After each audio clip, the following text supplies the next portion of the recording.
તમને ખબર છે વિદ્યાર્થીઓ માટે સૌથી મોટો દુશ્મન કોણ છે? કોણ છે દુશ્મન? વિદ્યાર્થીઓ માટે સૌથી મોટો દુશ્મન છે એનો દોસ્ત.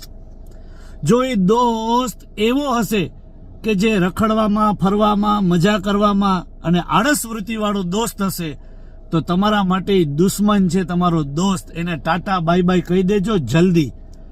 આજના મારા ટિપ્સમાં જે મુદ્દો છે એ એક્ઝામિનેશનની ટિપ્સમાં હું તમને કહી રહ્યો છું કે મિત્ર એવો લેજો કે જે તમને ઉપયોગી થાય, તમે એને ઉપયોગી થાવ અને પરીક્ષામાં એકબીજાને તમે હેલ્પ કરી શકો, કંઈક ને કંઈક શીખવાડીને.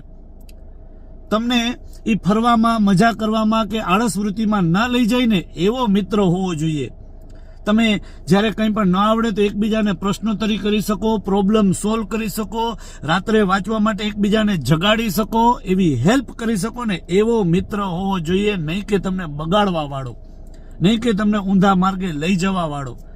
મને એક વાતનો જવાબ આપો કે જેટલા પણ દૂષણ આવે છે વ્યક્તિમાં એ ક્યાંથી આવે છે? પછી એ વ્યસન હોય કે પછી કોઈ પણ જાતની અપશબ્દો બોલવાની ટેવ હોય, આ બધું ક્યાંથી આવે છે? તમારા મમ્મી પપ્પા શીખવાડે, તમારા દાદા દાદી શીખવાડે, ઘરમાં પરિવારમાંથી કોઈ આવું શીખવાડે ખરું? નહીં. પણ એ જે તમારો ખરાબ દોસ્ત હોય તો ક્યાંક ને ક્યાંક ત્યાંથી આ વ્યસન આવે, કુટેવ આવે અને અપશબ્દો બોલવાની ટેવ આવે તો એ તમારા મિત્રોથી આવે. તો મિત્ર હંમેશા બિલોરી કાચથી જોઈને, ચાયણો મારીને વ્યવસ્થિત પસંદ કરવાના હોય. નકર મિત્રો તમારી લાઈફને બગાડી પણ શકે. અને જો બહુ સારા મિત્રો હોય, સારા ઘરના, સંસ્કારી અને વ્યવસ્થિત મિત્રો હોય તો એ તમારી લાઈફ બનાવી પણ શકે.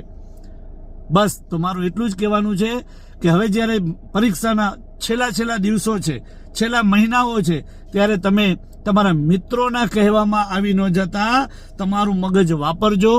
તમારી પાસે જે તમારા ઘરના સંસ્કાર છે એ વાપરજો અને ફૂલ મહેનત કરજો.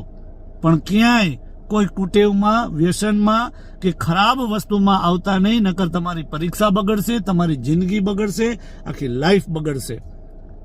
ધન્યવાદ. Thank you. નમસ્કાર. હરિઓમ અને જય જ્ઞાન ગંગા પરિવાર.